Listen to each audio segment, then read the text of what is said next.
also have the same kind of journey, like, you, as we always talk about being authentic and being a leader who always creates a change, or being a person who is true and loyal to him or herself, or true and loyal to the identity they have.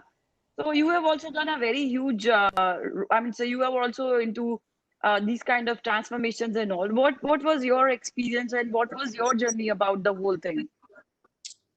Before I started on my personal journey, I wanted to just highlight something that I actually picked up. And this is where, people focus so much on book smart, they forget that life, like Yasmin said, right? She fell into that purpose. That purpose found her. So she started doing something that made her feel good. That is the first indication you're on the right track. So when I was a parent, I became a mum at the age of 21. And before that, I was a crazy wild girl, and living life, doing whatever, being, you know, challenging my parents in many ways. And it was good. I actually own all of that. And the day I became a parent, it was a shift. It was almost like a switch went off in my head and thought, wow, now I have to represent the best version of me so this child can see that. Right. So then my transformation came. It wasn't about raising her, it was about raising myself. So then everything came into like, okay, physical fitness, mental fitness, emotional fitness, spiritual fitness. Then I started working on myself.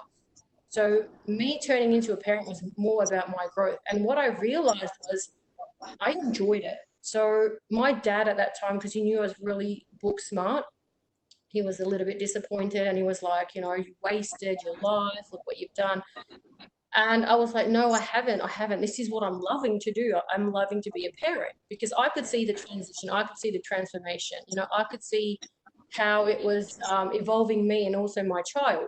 But my father didn't see it. So he would sort of keep coming at me at times saying this. And the great thing was there was something inside of me that knew this is right, even though I had to challenge my own. And I think that's very important. It's easy to challenge outsiders, but when you have to challenge your own family, that is the key.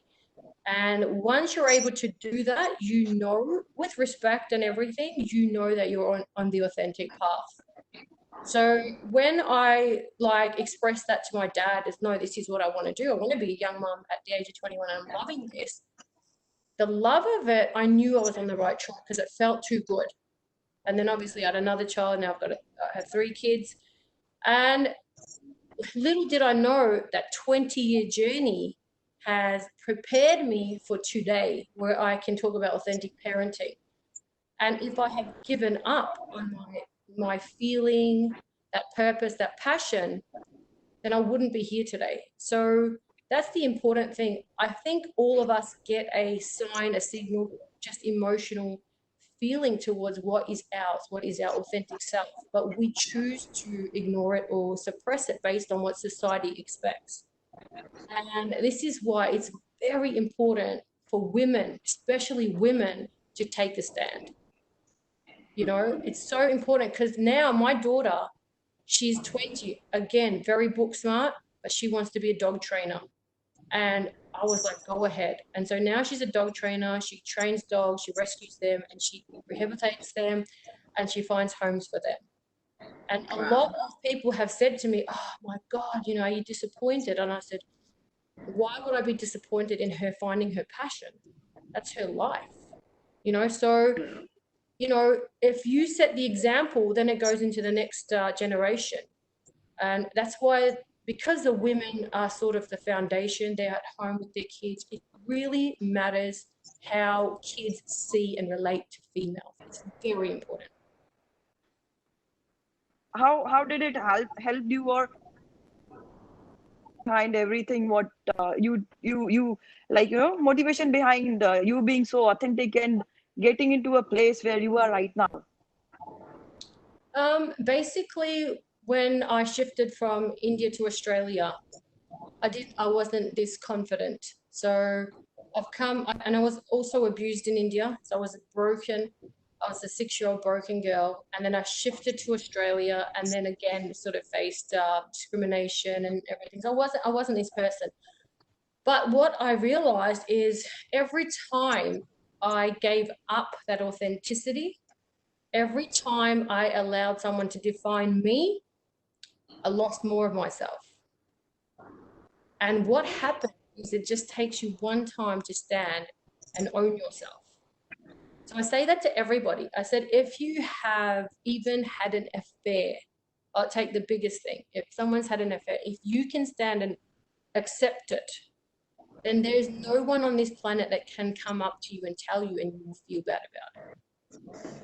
So what I started to do is completely start accepting all of me. The weaknesses, the scars, the bruises, the bumps, the good, the bad, everything. And I started loving myself whole. And then what happened is I was also able to listen to no and not be affected. And so that didn't deter me. Then I also developed my sense of purpose. And I understood very young as a parent that my role in this moment is to be a parent. That is what I have selected. What happens to most of the parents is they're in a situation where they're a mum, they're a young mum, or they've got 2 kids, anything. And what they're always trying to do is be somewhere else. So it's like, okay, I'm a mum right now, but I wish I was there. I wish I was still living that life. I wish I was still going out. I wish I could work. But being somewhere and wanting something else is not actually going to empower you. So what I did is I said to myself, be the best in what you're doing in this moment, right? Because if I do the best in whatever job I'm doing right now, it will set me up for what's coming. But I don't need to consider myself with that. So literally that was a 20-year journey. I was a mum for 20 years because I had my kids they have age gaps. But I fully was devoted to being a mum.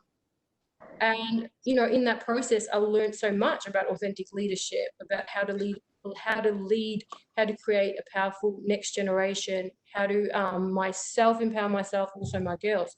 Now, when my son is now 6, I felt it's like almost you get this feeling, your intuition that I was like, okay, I'm ready now to take the next phase. So what happens then is I don't regret the last 20 years journey because I committed to it. I was devoted to that journey. And I feel good about it because I did the best. And now I've come into this journey and I'm going to be committed to this journey. It's not like I'm trying to chase something, but I'm here. It's always about being present and doing the best with what you have because that sets you up for what you're meant to do next. So that's what I've found, like the 3 basic things for me was to really have my purpose, and my purpose was to actually be the best role model for my children. Second was I was okay to hear no. It never touched me. Like I ended up loving all my scars so much that I really don't get offended. And the third thing was I never ever resisted reality. So if I was a housewife, if I was a house mum, that's what I am, and I devoted myself to that. And you know, I never rushed anything. Now where I am, I'm committed to this phase of my life. So there's no guilt, there's no looking back, there's no doubting, because I was present in every phase of my life. So that's what's helped my journey. I'm sure, like, there are many people, those who wanted to do something, but they just try to hold themselves because of creating an, unwanted, or just with an option that we can't do this, we don't have this resource, we don't have that resource. But after listening to the journey of 3 ladies, especially, like, those who have achieved so much in their life. So now I think we'll move to Aisha and understand her journey of being so strong and so, I mean to say, so authentic. And how did you manage, Aisha? Basically, what I find with being having strength is actually to embrace emotion. So a lot of the times we only talk about positivity and being positive and everything. But as a human being, we face many emotions, right? And we've been conditioned to think that it's only about positivity. However, I look at it a little bit different. So for me, if you live life, you cannot be positive at every moment, but you can embrace every emotion. So for me, I've been through journeys where I have felt alone. I have felt slight cases of, I won't say depression, but I've felt that, like, especially once a woman becomes a mother, you feel disconnected from yourself. I've had that. And, you know, how I found myself back on track was to actually never lose touch. So even to keep a tiny thread connected with your true self. I read somewhere a few years ago, actually, that Indian women were one of the highest numbers of people that had depression in the world. And then I thought about it and I thought, why is that? It's because we're taught in a cultural setting or a society setting to keep yourself, your emotions, your expressions, you know, what you have to say, just keep it to yourself. So women are taught to suppress it, just to look nice, just to be the good girl, just to be, make their family look good. They are taught to just be quiet and suppress. So what happens is, like you said, Kanchan, you should be able to fully express yourself, because that becomes disease. All those things become disease. And they never give time to themselves. A lot of people too, a lot of women, once they get married, they stop their passion. Your passion is your life source. You know, it makes you smile, it makes you laugh, it makes you see. A person that's just existing and a person that's living are two different things. And there are a lot of people that exist, but a rare few actually live life. You know, so purpose gives you the reason to live life. Like, look at you two. You don't feel depressed because you have a purpose. You are also being of service at times. You're helping others. A lot of the times, if you've got a person that actually feels bad about themselves and you changed it and you ask them to help someone else, you'll be surprised how many times they come out of their depression because their focus has changed into helping someone else. You know, and then slowly you can say, look, a lot of time women feel guilty to take time away. You know, oh, I've got to do this and this. And who said you have to do this? You have set that standard. You have to make boundaries for yourself. You have to be realistic. Like, if you don't charge your own battery, how can you actually give the best of who you are? My kids know when I'm training, unless you're on fire or you're bleeding, do not call me. There is no compromise. I set my rules. If I am doing something that is recharging me, you don't mess with that. That doesn't make me a bad mother. It just makes me a smart mother. That means they get the best of me when they got me. I'm not here to please the world. That's another thing. You know, if you're going to take offense because I don't want to do something because it really doesn't fit well with me, then that's your issue. So I'm very clear on that as well. I'm not going to, like, say you come into a household where you're expected to do this much. I don't believe in that. You know, we have indications, we have emotions, our body tells us when we're tired. We feel not energetic. We ignore it though. I think at the point where we have done it for so long and then we end up in a heap, whereas we've always been given subtle whispers like, look, you're tired, stop. Set this boundaries, don't do this. But we're trying to be nice. We're trying to be good by everybody else's standards, like Yasmin said. We're trying to look for the approval of whether it's your own parents, your own society, your in-laws, anyone. And I have grown up to the point where I'm like, I'm doing me. You will get the best version of me, but it doesn't mean at my compromising me. And if people can't accept that, that is not for me to deal with. And that is how I've raised my kids too. You have to raise your kids, especially girls, that yes, you actually have a great nurturing side, you have a care factor, you're more patient. I love all that in feminine. But it doesn't mean you utilize it, you get taken advantage of. There is a limit to everything. You have to self-sustain.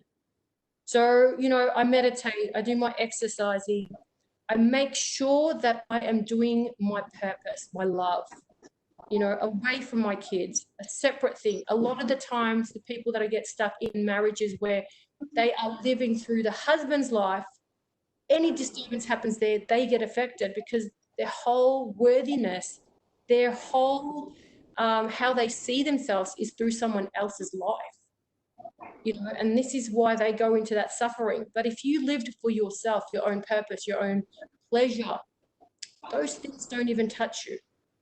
So I feel like once you're connected with you, right, and you make sure that you stick to those, you nurture yourself. And a lot of the times when people have talked to me about, you know, when they've had depression or whatever, I used to always say to them,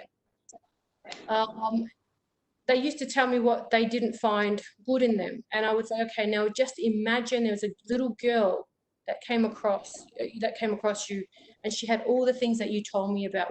How would you treat her? And they would say, oh, I'd love her, I'd hug her. And I said, that little girl is you. You need to hug and love yourself. So I said, close your eyes. Imagine you standing there as that little girl that needs a hug. You embrace her with all her mistakes, all her faults. You don't judge that little girl.